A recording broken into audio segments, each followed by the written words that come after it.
Le Mac d'Esther, c'est l'actualité du parc technologique de Limoges, avec le laboratoire EVA, un bureau d'études archéologiques, créé il y a bientôt 20 ans à Limoges. Ils sont propres, secs et prêts à être étudiés, parce que la seconde étape, ça va être l'étude par le spécialiste. Ceradrop, une entreprise limougeaude du groupe MGI, spécialisée dans la fabrication d'imprimantes dédiées à l'impression numérique. Le Mac d'Esther, c'est parti. Parce que les archéologues travaillent le plus souvent sur le domaine public, parce que fouiller la terre, c'est découvrir notre passé, et parce que leur travail n'est pas terminé quand la tranchée est rebouchée. Voici un tour sur le parc d'Esther Technopole à la découverte du laboratoire d'EVA.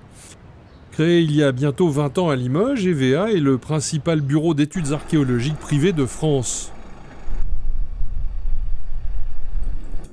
Donc là, on a des caisses de mobilier qui viennent d'être lavées, qui viennent du lavage.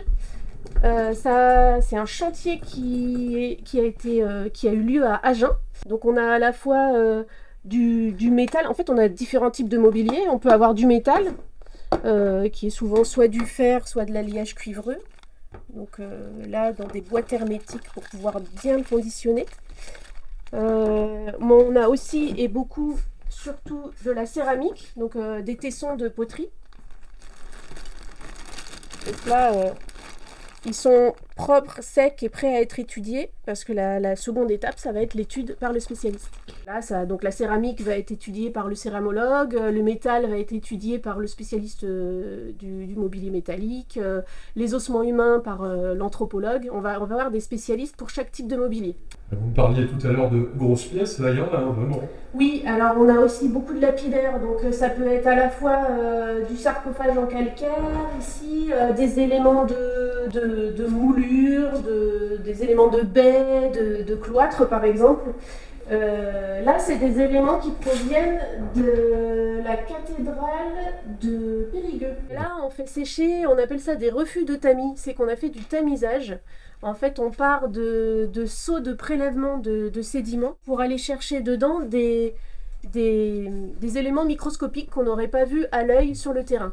Donc on tamise, et au sortir des tamis, on a des refus de tamis dans lesquels on va pouvoir aller chercher soit des charbons, des graines ou des micro-ossements par exemple. Là c'est minuscule là. Hein.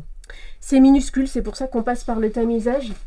Ils sont plus ou moins riches, ça dépend vraiment du contexte. Certains sont plutôt pauvres, et dans d'autres sont plus parlants. Ici par exemple, voilà le résultat d'un tamisage.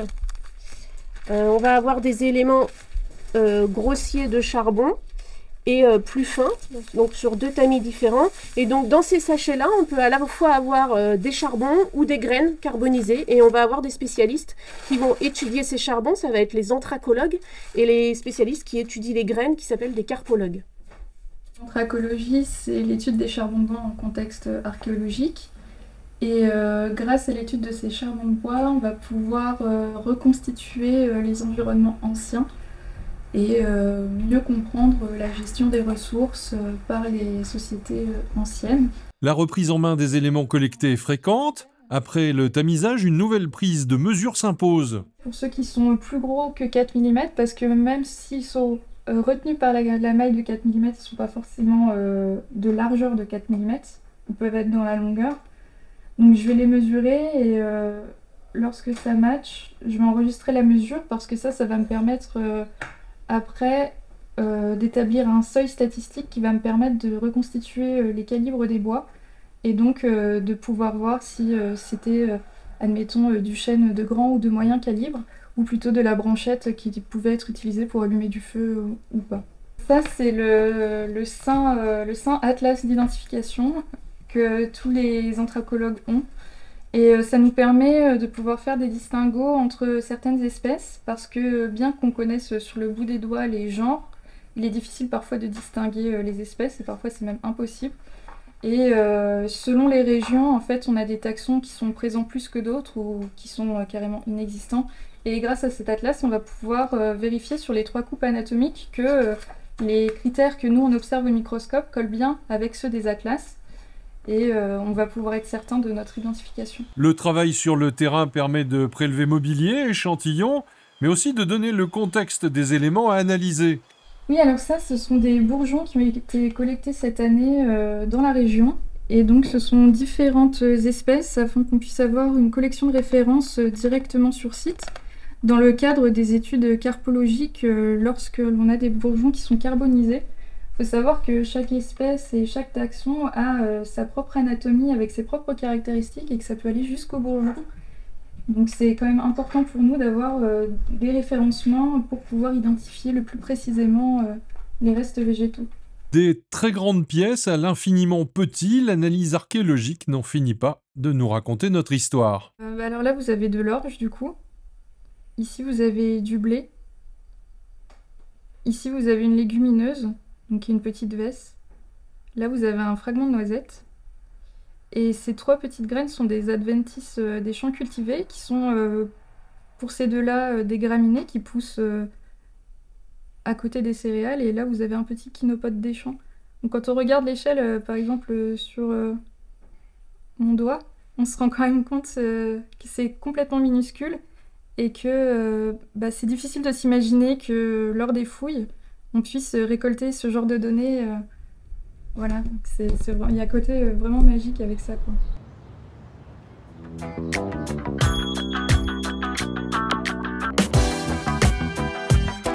En avril 2012, nous entrions pour la première fois chez Ceradrop, au cœur du parc technologique. L'entreprise a bien sûr évolué, mais le cœur de métier reste le même, regardez. Comment ça marche? Il faut placer ici une feuille de plastique ou un substrat céramique, une plaque de céramique, qui va venir se repositionner sous cette grosse pièce-là qui contient des têtes d'impression. Et les têtes d'impression vont venir imprimer très précisément les différents matériaux sur la plaque céramique pour construire le composant électronique, donc en se déplaçant de gauche à droite. L'entreprise n'a pas changé d'adresse, mais sa carte d'identité a changé. Elle est désormais partie intégrante d'un groupe français, MGI. Notre cœur de métier, c'est de développer des solutions techniques et des consommables pour les marchés de l'impression numérique, de l'ennoblissement numérique et de l'électronique imprimée. Le nom MGI ne vous dit sans doute pas grand-chose, pourtant le groupe fait partie de notre vie quotidienne. Quand vous prenez une étiquette de vin, sur la bouteille du vin que vous allez vous offrir ce week-end pour vous faire plaisir, quand vous saisissez un packaging, quand vous prenez un livre dans une librairie ou en supermarché, il y a de très fortes chances pour que le petit vernis brillant qui apparaît quelque part, la dorure à chaud qui brille et qui fait en sorte que d'un emballage à un emballage on confère toute une notion sensorielle, il y a de très très fortes chances que ce produit vienne de chez MGI. Et puis dans vos produits électroniques aussi, dans votre téléphone, et puis il y a aussi certaines chances que les composants électroniques aient été fabriqués en partie par des solutions du groupe MGI. On a la machine historique de la société, donc Ceradrop à l'origine, qui est une machine pour l'électronique imprimée, donc une imprimante 3D qui va permettre de déposer des encres conductrices ou isolantes pour réaliser des composants électroniques. Production et R&D pour Ceradrop cohabitent sur le même site.